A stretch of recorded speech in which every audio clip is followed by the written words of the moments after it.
Welcome, seekers of the unknowable, and thank you for daring to venture into the cosmic abyss with us. In this shadowy realm of unspoken truths and forgotten nightmares, the eldritch horrors of H.P. Lovecraft, revealing their inscrutable mysteries. Today, we delve into the enigma of a being so unfathomable, so integral to existence itself, that even the boldest minds tremble to utter its name. This is the tale of Azathoth, the blind god, the core of primordial chaos, a god not of intention or will, but of blind, indifferent chaos, a force so vast, so incomprehensible, that it exists beyond the limits of human understanding. Today we peel back the veil to explore its origins, its role in shaping the cosmos itself, and the terrifying implications of its very existence. So, prepare yourselves, brave souls, as we delve into the terrifying truth behind the dreamer at the center of all things. Keep your wits about you, for the story of Azathoth is not one for the faint of heart, and even knowledge itself carries its own heavy price. The universe of the Cthulhu mythos stands apart from anything seen in literature or mythology.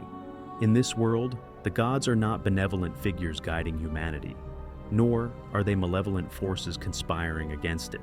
Instead, they are cosmic entities, indifferent, incomprehensible, and in many cases, utterly alien. Humanity's insignificance in the face of these entities is one of the fundamental pillars of the cosmic horror that defines Lovecraft's work. At the center of this indifferent cosmos lies Azathoth, the primordial chaos, the blind idiot god, reigning in the void beyond time and space. Before diving into the secrets of Azathoth, it's essential to understand the broader context of its existence, the collaborative and unique framework that shaped Lovecraft's mythology, known as a true open-source mythology. The Lovecraftian mythology, known as the Cthulhu mythos, is truly unique because it was never intended to be a closed system.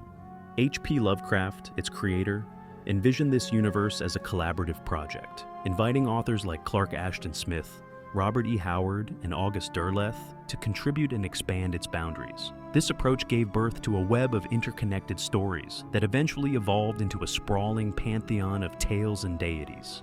This open-source nature fostered immense creative diversity, but also introduced an element of confusion. With so many authors adding their own perspectives, one inevitable question arises: what is truly canon? Lovecraft's original works serve as the central foundation and are considered the indisputable core of the mythos. The contributions of his contemporaries, like Smith and Derleth, are also widely accepted, though they often reflect their own unique interpretations and styles. More modern contributions, such as those from role-playing games, recent novels, or cinematic adaptations, while fascinating, tend to stray further from Lovecraft's original vision, and are generally regarded as less essential. At the heart of this universe are the deities Lovecraft created or inspired. These entities differ significantly from the gods of traditional mythologies. They do not embody human values, nor do they show any interest in humanity. Instead, they exist as cosmic forces, indifferent to our existence. At the pinnacle of this hierarchy are the outer gods, immensely powerful entities like Azathoth and Yog-Sothoth. These beings exist outside time and space, representing forces so primordial and vast that they defy comprehension. Azathoth, in particular, embodies absolute chaos, a blind, indifferent force at the heart of the cosmos. Beneath them are the great old ones, such as Cthulhu. While not as powerful as the outer gods, these beings are still colossal and utterly incomprehensible. They are more closely tied to the physical universe, and their influence is felt more directly on Earth and other worlds.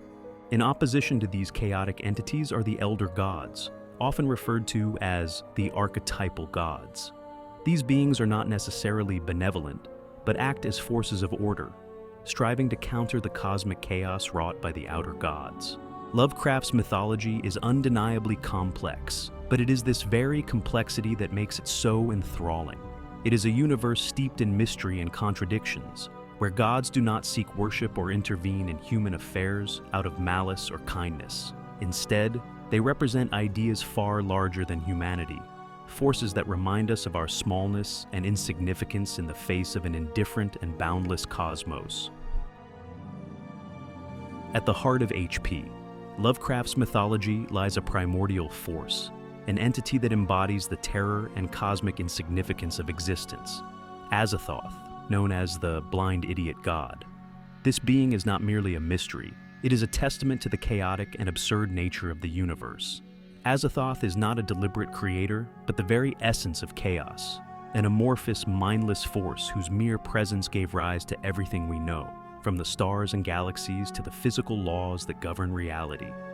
In Lovecraft's mythos, the cosmos itself is no more than an accident, a byproduct of Azathoth's primordial chaos. This being reflects the absurdity of existence, a raw, disordered state that preceded the formation of the universe.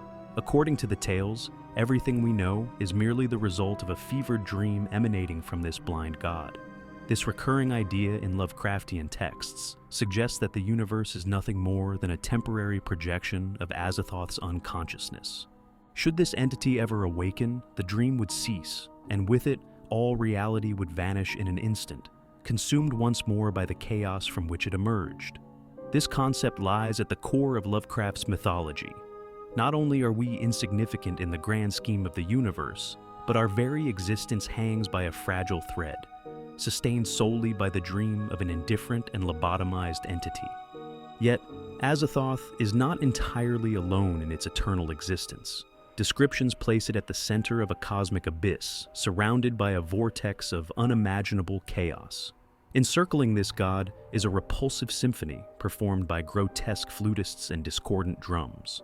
This music is not a tribute or act of worship, but a mechanism designed to keep the god asleep. Its purpose is to hypnotize Azathoth, ensuring that it remains dormant, for its awakening would spell catastrophe for all creation. The flutists are not benevolent figures, but monstrous, shapeless creatures that reflect the same chaos they serve. The melody they produce is described as unbearable and alien, a sound that even disturbs the outer gods who dare approach Azathoth.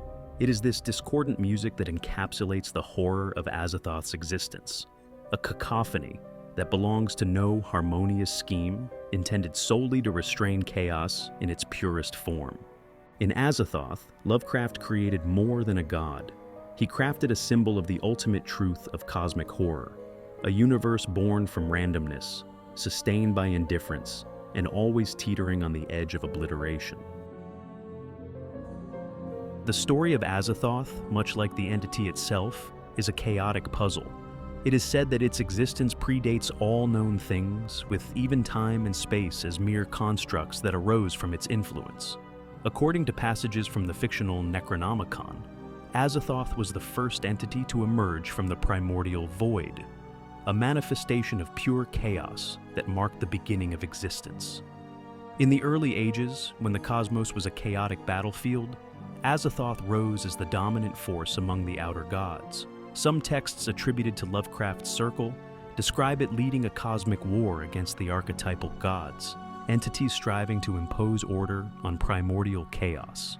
This confrontation, known as the War of the Gods, was not merely a physical battle, but a clash of fundamental principles: order versus chaos, structure versus entropy. The consequences of this war were cataclysmic. The conflict is said to have altered the very fabric of reality, giving rise to stars, galaxies, and eventually the universe as we know it. However, the battle did not favor Azathoth. The archetypal gods, unable to destroy it due to its infinite nature, managed to neutralize it. According to legend, they subjected Azathoth to a process that rendered it blind and mindless, confining it to a state of perpetual dormancy.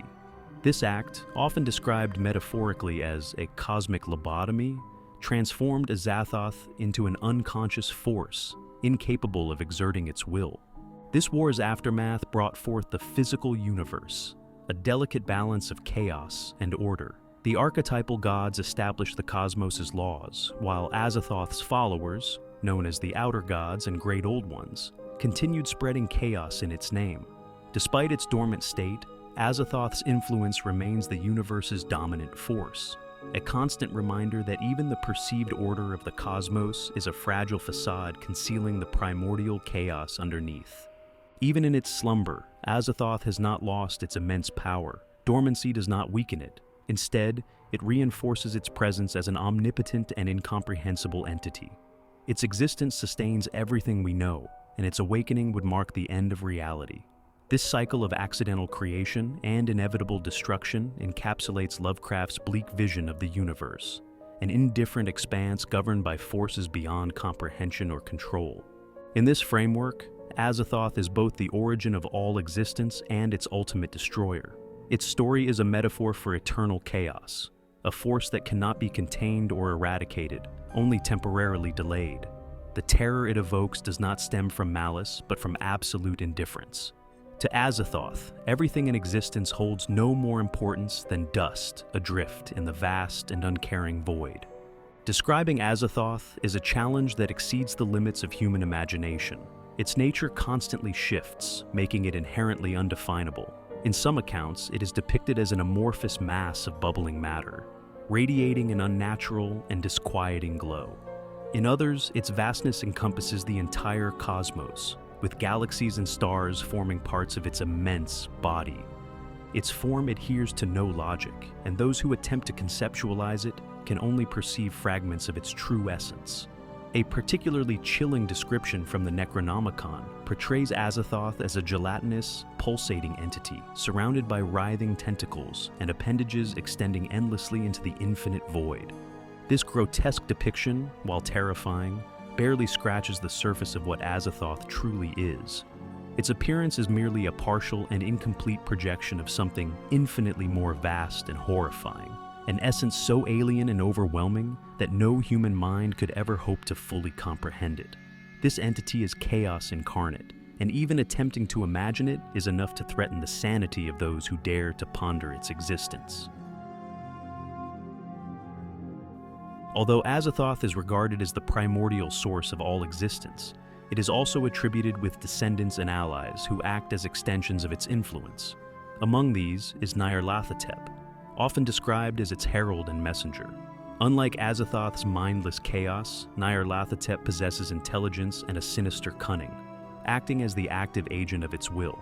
In Lovecraft's The Dream Quest of Unknown Kadath, Nyarlathotep appears as a manipulative force, embodying chaos in more subtle, insidious forms, spreading madness and disarray on behalf of the blind idiot god.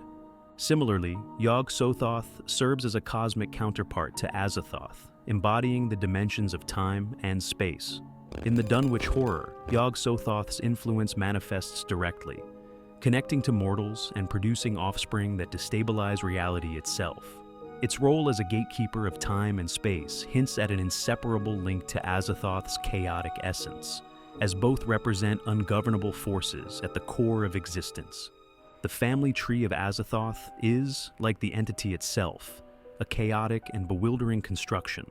Some accounts suggest that it has no direct descendants, with entities like Nyarlathotep and Yog-Sothoth arising incidentally as emanations of its essence. Others connect Azathoth to abstract entities such as the Nameless Darkness or the Primordial Mist, described as peers or fragments of its incomprehensible being. For instance, the Nameless Darkness could represent a personification of entropy, spreading through the universe as a shadow cast by Azathoth's chaotic presence. These connections paint a picture of Azathoth as both the origin and nexus of cosmic chaos, with its descendants acting as varied expressions of its boundless, indifferent influence. Whether as its herald, its manifestation of space-time, or its peers in entropy, all roads of cosmic horror lead back to Azathoth's seething, dreaming core. The entity at the heart of the Lovecraftian mythos is a boundless force of chaos and omnipotence, its abilities beyond comprehension and utterly indifferent to intention. It is the wellspring from which all reality emerges, a cosmic accident born of an unconscious dream. This fragile universe, with its stars, galaxies, and laws of physics, exists solely as a byproduct of its slumber. Were it ever to awaken, this dream would shatter, and with it, the entirety of existence would vanish back into the void from which it came. Reality itself bends and twists in the presence of this force, the fabric of space and time warping unpredictably under its influence. The natural laws that appear so immutable to mortal understanding are mere constructs of its chaotic nature, subject to distortion at any moment. This influence is not deliberate. it flows as a natural consequence of its existence, a ceaseless radiation of incomprehensible power that molds and destabilizes reality in equal measure. Its indifference is perhaps its most terrifying attribute. Unlike entities driven by malice or benevolence, this being exists beyond such notions, its destructive potential stemming not from intent, but from its very nature. It does not seek to destroy, nor does it create with purpose. Instead, it is a raw, uncontrollable force, making its power all the more horrifying, because it cannot be reasoned with, halted, or even fully understood. The scope of its omnipotence dwarfs all other entities in the Lovecraftian pantheon. Lesser deities, no matter how vast or incomprehensible, are merely fragments of its primordial essence, emanations born from the chaotic core. Nothing, mortal, divine, or otherwise, can rival its sheer magnitude, and its influence permeates every corner of the cosmos. Yet this unimaginable force exists in a state of perpetual slumber, its dormant state maintained by a ceaseless, grotesque symphony, performed by alien musicians who surround it. These flautists and drummers produce a discordant cacophony, not as a tribute but as a desperate measure to keep it hypnotized. This monotonous, otherworldly melody ensures that the entity remains asleep, its chaotic essence restrained from fully engulfing all existence. This is not an antagonist in the traditional sense. It does not hate or love, it simply is. It embodies the indifferent nature of the cosmos, a force so immense and uncaring that it renders human existence utterly insignificant. Its presence alone is enough to unravel reality, and its potential to awaken looms as an ever-present reminder of the fragility of all things. This force encapsulates the core of Lovecraft's cosmic horror, a universe governed not by purpose or morality, but by chaos so vast and indifferent that it transcends human understanding. Summoning Azathoth is an act of desperation or sheer madness, reserved for those who either have nothing left to lose or are consumed by an insatiable hunger for forbidden power. According to the cryptic texts of the Necronomicon, the ritual requires precise astrological alignment. Mars and Saturn must form a conjunction, while the Sun resides in the fiery domains of Leo or Aries. These celestial conditions are believed to thin the boundaries between dimensions, making contact with the chaotic dreamer possible. The ritual itself is as dark as the entity it aims to invoke. Human sacrifices are demanded, their lives offered as a gateway to pierce the veil of reality. Incantations in languages long lost to time must be spoken, each syllable a blasphemous key to unlocking doors that were never meant to open. These forbidden words carry the weight of otherworldly power, shattering the fragile constructs of mortal perception. However, even if the ritual succeeds, the consequences are catastrophic. To confront Azathoth is to gaze into the heart of chaos itself, an experience no mind can endure. The god's very presence annihilates sanity, reducing the summoner to a gibbering husk. Worse still, the act of summoning risks waking the blind dreamer, whose awakening would spell the utter annihilation of the universe. To call upon Azathoth is to gamble not only with one's life, but with all of existence. And so, dear seekers of forbidden knowledge, we reach the end of our journey through the chaotic void that is Azathoth, a being whose mere existence defies comprehension, a dreamer whose unconscious whims birthed the cosmos itself, and whose awakening would herald the end of everything. In Azathoth, Lovecraft gave us a chilling reminder of humanity's insignificance, a speck of dust in a boundless, uncaring universe, dangling by the thread of a god's restless dream. This is the essence of cosmic horror, not monsters lurking in the dark, but the realization that the universe is vast, indifferent, and governed by forces beyond morality, beyond reason, and beyond hope. Azathoth embodies this existential terror, a blind idiot god, and the center of all creation. A contradiction as horrifying as it is compelling. But this is only one chapter in the labyrinth of Lovecraft's mythology. The void is endless, filled with truths that no mind can fully grasp and horrors waiting to be unearthed. If you've enjoyed this exploration into the unknowable, and you want more content about cosmic horror and the eldritch mythology of H.P. Lovecraft, let us know by giving this video a like. And don't forget to subscribe to the channel so you never miss a dive into the abyss. Until next time, Stay curious, stay cautious, and remember, some doors are better left unopened.